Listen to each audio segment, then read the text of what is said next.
Vocês sabiam que em muitas mitologias, muitos povos antigos, gêmeos eram tratados como alguma coisa mítica e por causa disso vários povos têm histórias sobre gêmeos míticos, misteriosos, poderosos, entre outras coisas?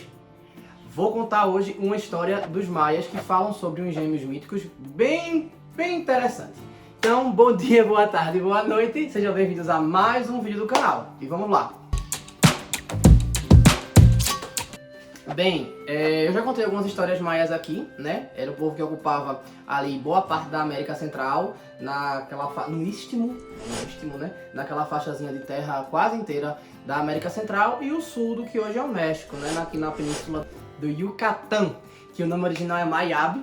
Enfim, e aí eu vou contar uma das histórias que estão presentes no Popol Vuh, que é o livro sagrado dos maias, que, se não me falha a memória, o significado é livro do conselho, ou livro conselheiro, né? E que conta os principais feitos de heróis e deuses da mitologia maia e que sobreviveram ao domínio espanhol, né? Eu não vou falar conquista, o domínio. Inclusive, a gente tem uma versão em português dele, né? É bom, assim, é complexo, tem muita informação, mas tem também na íntegra os trechos traduzidos e que é interessante ler. Na íntegra, né? Traduzido do jeito que dá, até porque é considerado que o alfabeto maia é um dos alfabetos mais difíceis do mundo de entender e decifrar. Também por culpa dos espanhóis, né? Porque se eles tivessem aprendido ao invés de destruir, era outra conversa, né? Mas enfim, depois de problematizar um pouco, vamos começar. Bem, essa história começa falando sobre Hunhunapo e Vucub-Hunnapo. Vucub-Hunnapo. Eles eram irmãos.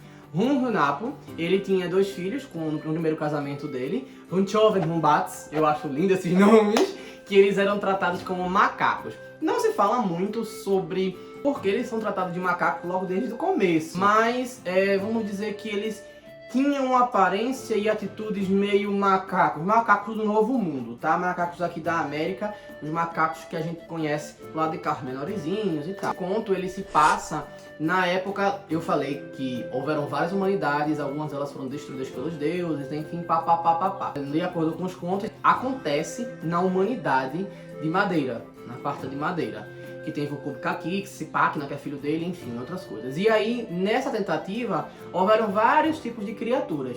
Tinham criaturas que eram humanoides, tinham criaturas que eram humanas e pareciam animais, tinham criaturas que eram animais, mas elas tinham alguns traços meio humanoides. Por exemplo, o Vucub-Caquix é dito como um arara, mas ao mesmo tempo ele é tratado como se fosse gente, como se fosse um arara do tamanho de gente e transformado assim, tem até dente, inclusive, na história, como se fosse uma mistura aí, inclusive no desenho Maia e os 3 guerreiros até aparece Vucub-Caquix, só chamado de Vucub. Mas enfim, acontece nisso e vai girar em torno de Hunnapo e Vucub-Hunnapo.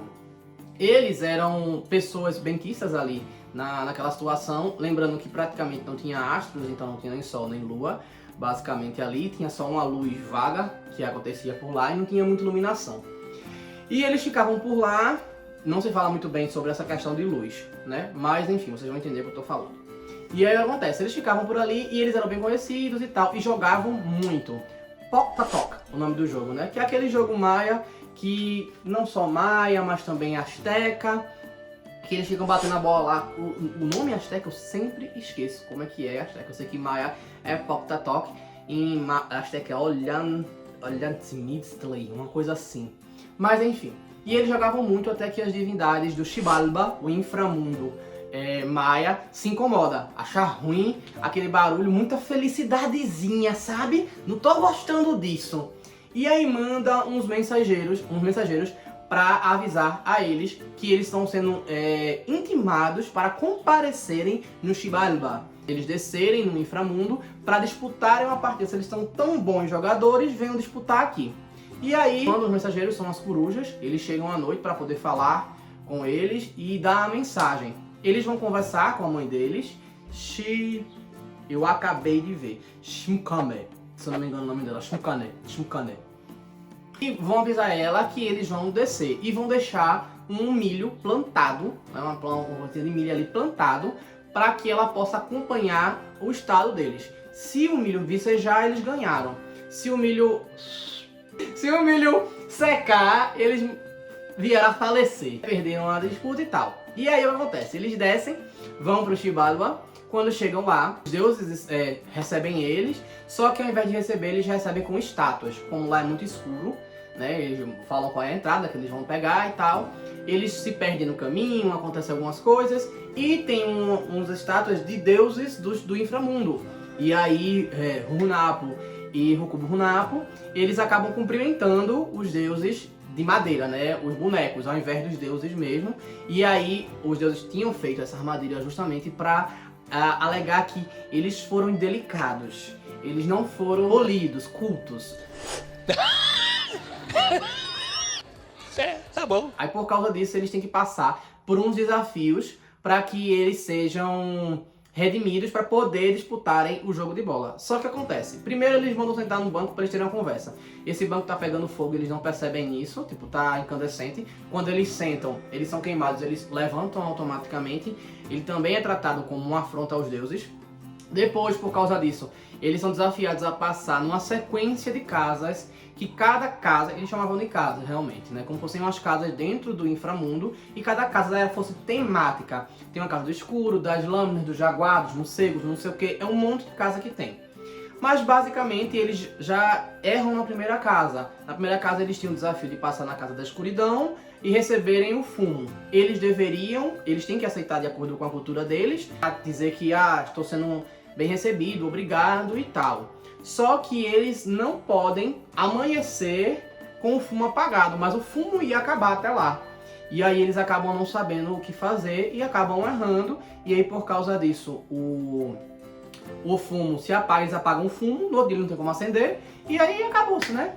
Eles simplesmente são punidos e aí por causa disso eles são sacrificados. O Hunahpu é completamente destruído e deixam pra lá. E o Hunahpu, a cabeça dele é jogada numa árvore.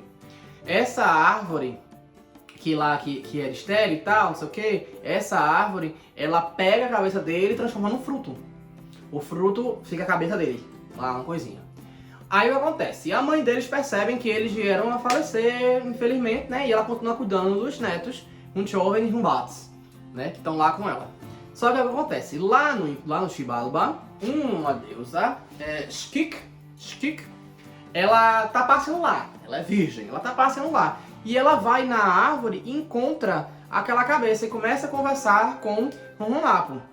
E aí eles começam a ter uma certa intimidade, vamos dizer assim, né? Eles começam a conversar, feito como se fossem dois colegas e tal, depois amigo, não sei o que, até que ele dá uma cuspida na mão dela. Essa cuspida engravida ela. Eu não ouvi o que eu ouvi? E ela fica grávida, automaticamente ela percebe que tá grávida. E aí ela vai falar com os mensageiros, aí faz, deu e agora como é que eu vou fazer? Só que enquanto ela tá confabulando isso, o pai dela descobre que é um Kame, que é um dos deuses do Xibalba. Aí ele diz que não pode, que isso é um absurdo, que vai sacrificar, que não sei o que perere parará, aquele negócio todo. E aí ela sai fugida de lá do Xibalba, ela arma uma armadilha lá, mandam, tipo Branca de Neve, mandam ir lá matá-la e aí fazem uma mutreta para levar um coração de outra criatura para fingir que é o dela, para poder deixar lá, enfim.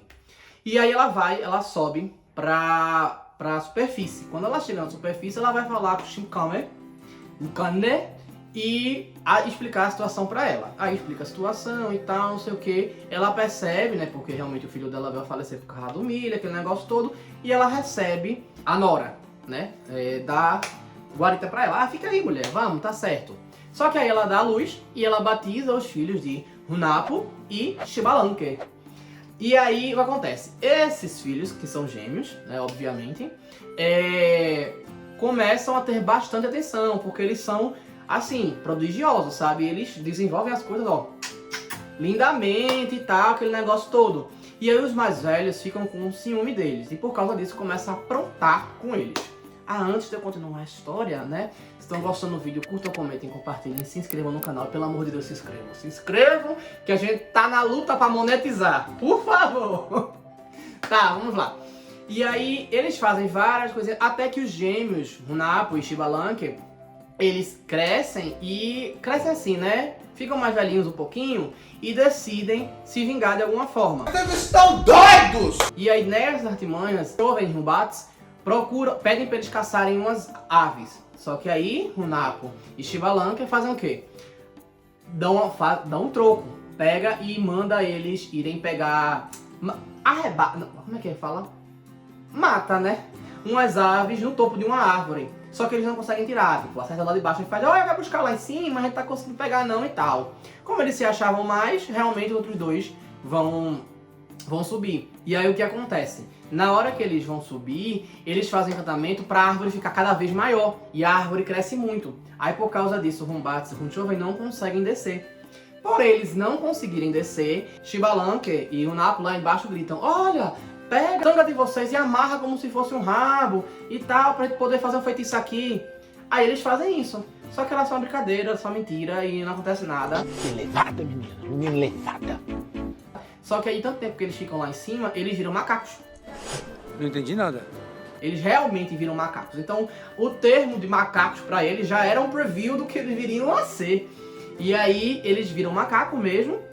E Xbalanque e Runapo voltam pra casa, explicam pra avó o que aconteceu. A avó não gosta muito, se irrita com eles. Fala, o que aconteceu, não sei o que. Aí chama. Só que aí, quando o Rumbatz e Rumchoven vêm, eles chegam lá da casa da avó. E como eles viraram macaco, ficam submetidos ao instinto macaco, sabe? E aí começam a fazer algumas coisas meio lezeiras, um negócio assim, não sei o que. E os gêmeos começam a tocar. Aí os gêmeos mais novos, né, e os gêmeos mais velhos. Os gêmeos mais novos, Runapo e Xbalanque começam a tocar tambor, né, eu acho que é desse cara, mano. E aí começam a tocar e eles começam a dançar e tal, e a avó deles ri. Só que aí eles consideram uma afronta porque a avó riu e eles fogem. E aí eles vão pra floresta e nunca mais voltam. E disse que assim começou uma espécie de macaco, né, específica lá, que veio desses jovens. E eles copularam com quem? E são dois homens. Aí tudo bem. Ok. E aí os gêmeos se envolvem em várias aventuras, em várias coisas. Existem alguns contos com algumas personalidades quase divinas. E a mais importante é quando eles descem para o Xibalba. Por quê? Eles também jogavam Poctatop, não tão bem quanto o pai e os tio, mas eles jogavam bem o Poctatop, se sobressair, também aquele negócio todo. E aí os deuses de Xibalba de novo ficam com raiva e mandam mensageiro. Dessa vez ele mandou mensagem por uma pulga. Aí a pulga no caminho, ela conversa com o sapo come ela dizendo que vai chegar mais rápido. E segue, depois acontece com a cobra que chega mais rápido que o sapo pula. E segue, depois um falcão que come a cobra pra chegar lá, pra ir voando, e segue, aí chega na casa da avó pra dar o recado. Aí o falcão regurgita a cobra, que regurgita o sapo, que regurgita a pulga, pra poder dar a notícia. Aí a avó vem, dá a notícia pros gêmeos, e os gêmeos fazem o mesmo ritual que o pai e o tio. É chegar lá, colocar um milho, colocar no centro da casa e dar as mesmas instruções. Aí eles pegam e descem pro Xibalba. Quando chega lá, tem 4 caminhos, eles vão ter que escolher qual é o caminho que eles vão pegar. De novo, só que dessa vez eles escolhem o caminho certo. Que demais!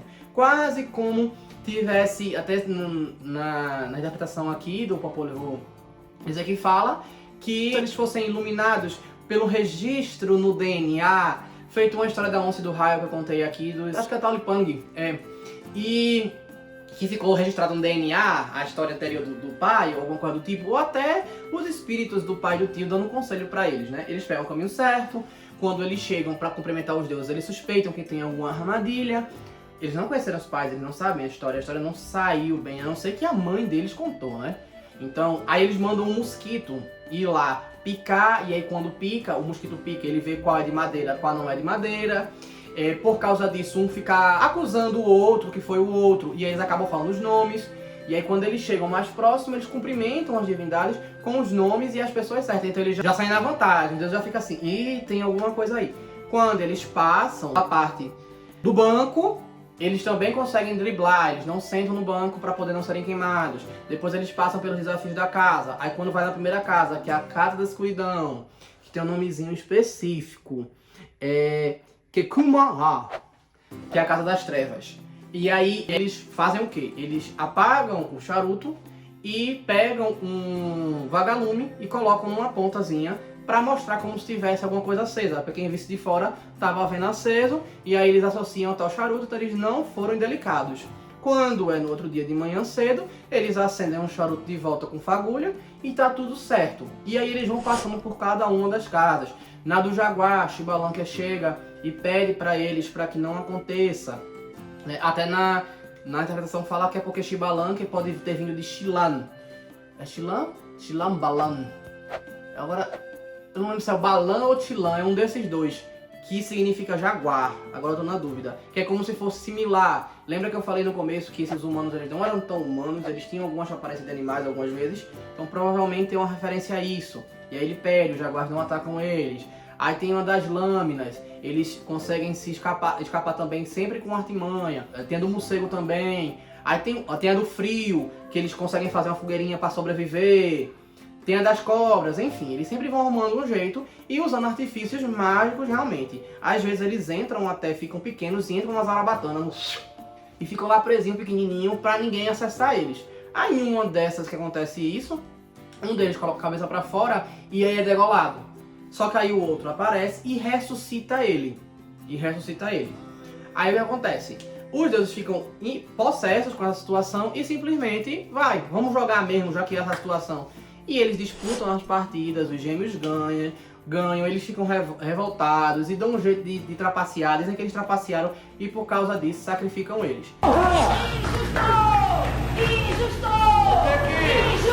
Só que aí eles vão decidir como sacrificar e decidem colocar numa chama. Eles fazem uma fogueira e tocar fogo neles. Só que o que acontece? Eles ficam sabendo disso antes. E ao invés que deixe os deuses armarem mais uma armadilha para eles simplesmente correm para o fogo e pulam dentro. Bem como a origem do Tonatiuh. Eu acho que eu não contei aqui no canal essa lenda. Depois eu vou dar uma olhada. Mas enfim, que é asteca. E aí eles pulam nessa fogueira e eles, né, são despedaçados. Eles pedem para os mensageiros avisarem que tem que ser jogado no rio e tal. Aí eles são jogados no rio. Só que aí o pozinho deles, né, que eles desfizeram todinho lá, passe de mágica basicamente, ele começa a se juntar de novo e eles vão ressuscitando. Eles viram peixe, depois de peixe eles metamorfoseiam para seres humanos, né? E aí eles fazem, olha, ressuscitamos, vamos lá. Aí eles se disfarçam e ludibriam as divindades, mostrando que um pode matar o outro e ressuscitar. Aí eles matam um, tira o coração, faz não sei o que, aí vai lá e ressuscita. Depois faz com o outro e fica nessa conversa. Até que os deuses ficam interessados naquilo e querem brincar também. Quem quer brincar disso? Por Cristo. Ou nesse caso aqui, Putoril, Puculcã, Tepec, ou Tepeu, ou Huracan, enfim. E aí os deuses decidem fazer isso também e eles começam com os líderes. Primeiro eles fazem o conselheiro e depois com o líder. Só que não ressuscitam. Simplesmente matam e acabou-se. Os outros deuses ficam com medo. Tadinha. Tadinha, que barra! E aí eles se revelam quem são e dizem que é o retorno deles a respeito do que eles fizeram com o pai e o tio deles. Eles são tidos como que dominaram o Xibalba e que acalmaram a situação ali. Por causa desses gêmeos, aconteceu que os deuses do Xibalba ficaram com medo de interferir na superfície de novo e por causa disso eles começaram a se acalmar, vamos dizer, a equilibrar as forças das trevas com da luz. E para representar isso, os gêmeos eles voltam para a superfície e um tempo depois, um deles vira o Sol e outro vira a Lua. Essa, inclusive, é uma das formas de origem de Sol, de contos de origem do Sol e da Lua que os maias têm. Enfim, é isso. Eu sei que a história é grande, mas eu espero que vocês tenham gostado. Então curtam, comentem, compartilhem. Se inscrevam no canal, pelo amor de Deus, que a gente tá tentando monetizar. E se não sabem o que escrever, escrevam milho. E é isso. Valeu!